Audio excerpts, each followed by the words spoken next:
lawan debat Habib Qori itu bukan Kiai Imad, tapi lawan baginya adalah Tengku Qori. Ini menarik, bahkan menurut saya konten ini wajib ditonton oleh para habaib dan muhibbin se-Indonesia agar semua tercerahkan atau tercerdaskan.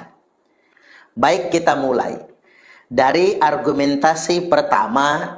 Habib Qori mengatakan agar para habaib duduk manis saja. Para habaib, ya, kami yang akan terdepan, antum duduk manis aja. Lalu inilah jawaban tegas dari Tengku Qori akan pernyataan Habib Qori tersebut. Benar Kiai Imad. Apa alasan saya menentang dia? Coba antum pikir. Apa alasan kita menentang orang yang benar? Gak ada alasan.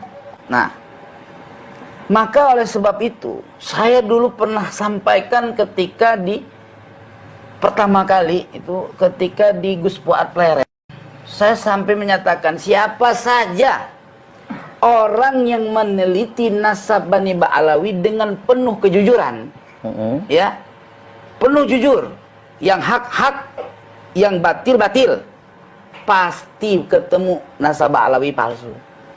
Gak ada datanya, gak ada. Ntar saya jelasin. Saya pikir apa yang dinyatakan oleh Tengku Qori ini belum berubah. Ini adalah sebuah keyakinan beliau dan komitmen keilmuan yang dimiliki oleh sahabat kita Tengku Qori. Dan ini sebuah penegasan yang harus kita simak dan harus kita sadari sebetulnya. Kemudian sempat Habib Qori menyebut tentang Faqih Muqaddam dan sempat berkirim Fatihah. Lalu ketika saya pernah mengungkapkan kata-kata yang gak baik kepada Imam Al-Faqihil Muqaddam, itu baru tergoncang saya punya jiwa. Lalu tak lama saya fatihahkan kepada Al-Imam Abdullah bin Alwi Al-Haddad. Lalu bagaimana tanggapan Tengku Qori tentang sosok Faqih Muqaddam itu? Apakah sosok ini benar-benar ada? Alwi hebat. Amul Faqih bisa terbang 70 kali ke langit jumpa sama Tuhan. Orang pakai buruk loh. Wong Nabi aja sekali seumur hidup pakai buruk.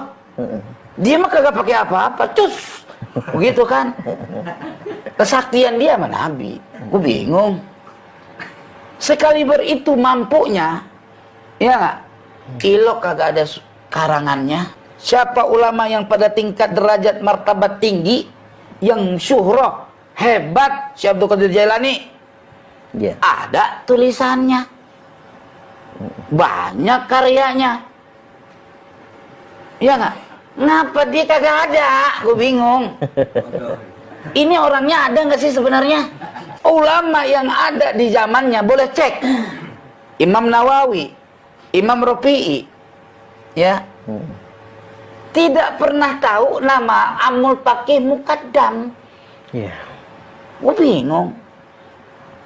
Seringkali di dalam kitab karangan Imam An-Nawawi, kola, misalkan ulama anu sebutin sama dia, ya kan? Kalau di Yana kola Al-Auza'i, disebutin, ya nggak? Kola Imam Syafi'i, tanda orangnya ada. Benar-benar. Betul.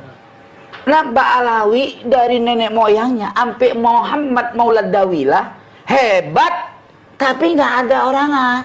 Betul. Kuburannya ada, boleh gali. Kalau ada, tahu gerbong pisang apa-apa, bingung kita. Hampir sakit kepala kita hari ini. Gue mah dimusuhin, gue mah nggak masalah. Ini jelas sekali sebetulnya penjelasan dari Tengku Qori, sangat jelas sekali. Nanti versi video panjangnya bisa Anda tonton secara mendetil, karena setelah ini akan kita tampilkan video aslinya tanpa dipotong. Lalu kemudian Habib Qori membuat pernyataan telah merampungkan antitesis yang tinggal dicetak. Ia menegaskan akan membuktikan keberadaan leluhur Ba'alawi mulai dari abad ke-5 Hijri sampai 15 Hijri. Ini 102 referensi untuk mensahihkan nasab Ba'alawi dari abad ke-5 Hijri sampai abad 15 Hijri sampai hari ini. Lalu begini penegasan dari Tengku Qori akan itu semua. Tengku Qori sudah melakukan penelitian, sama sekali tidak pernah tersebutkan leluhur Ba'alwi dari mulai abad ke-5 Hijriah hingga abad ke-9 Hijriah. Coba kita simak dulu. Nasab Ba'alawi batil karena tidak terverifikasi dari kitab-kitab nasab yang ada di abad ke-4, 5, 6 sampai selesai. Bila mana nih Tuan Syekh Hasyim Asy'ari masih hidup, sungguh Tuan Syekh Hasyim Asy'ari mengatakan Ba'alawi batal, Kiai Imad benar. Ya. Gitu loh. Kenapa? Fakta, data. Gitu loh. Hujah dan dalil. Hujah dan dalil. Penting kalau nggak ada data mah rungkat semua itu. Penting itu. Pelajari yang benar, yang lurus. Nah sekarang kok ada orang namanya Ubaidillah tidak terdata dalam kitab-kitab nasab tempo dulu. Dari kitab nasab yang mutasir riwayat nggak ada. Wong riwayatnya nggak ada. Bagaimana wujud orang tanpa ada riwayat? Itu namanya dongeng sebelum tidur. Gitu. Halusinasi, nama orang dibuat-buat itu.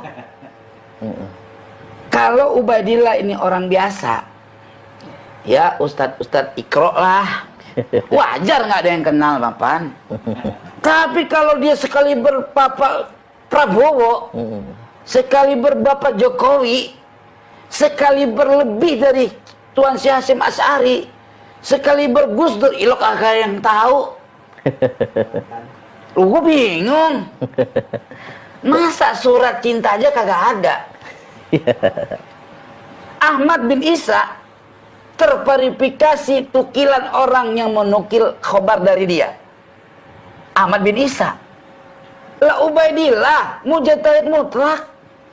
Imam Syafi'i punya karangannya, Imam Ghazali punya karangannya. Dia jangankan karangan, surat cinta dia kagak ketemu. Nggak pacaran dia kali. Mungkin zaman dulu orang pacaran deh. Gitu kan? Paham nggak kira-kira? Ya paham ya, nggak kan? Jelas tidak kira-kira? Jelas. Jadi nasab Alawi batal karena tidak ada sumbernya. Jelas? Gampang jawabannya. Ketika mereka bilang banyak sumbernya, mana? Kayak kucing aja, mana? Ya. Iya, mana sumbernya, mana? Sumber kok ada di abad 9-10.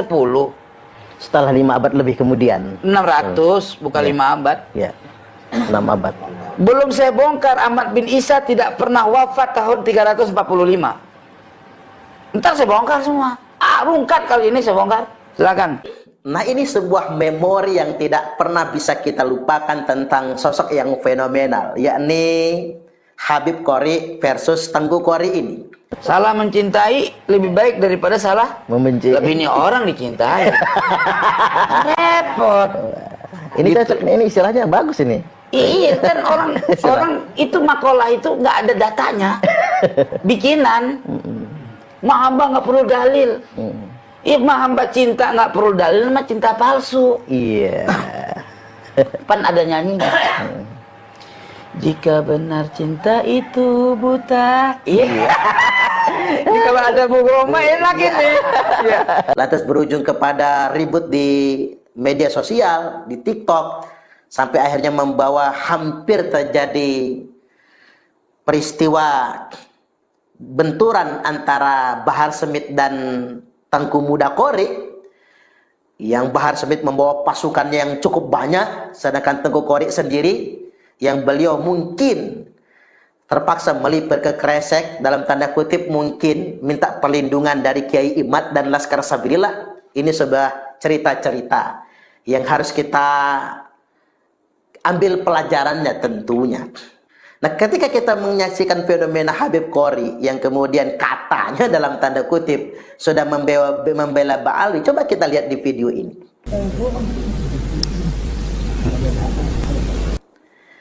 Ada kesungkanan sepertinya Habib ini untuk berjabatan tangan dengan beliau. Bahkan lantas kemudian coba kita simak peringatan Habib ini terhadap Tengku Qori. Mohon diridhakan, mohon dibawakan kemaafan. Yang penting sebagaimana dulu Khalid bin Walid memerangi Islam, nah itu sekarang juga begitu. Ya. Nah, coba Anda simak, Anda perhatikan, adakah wibawanya lagi Tengku Qori yang kita anggap sebagai seorang ulama?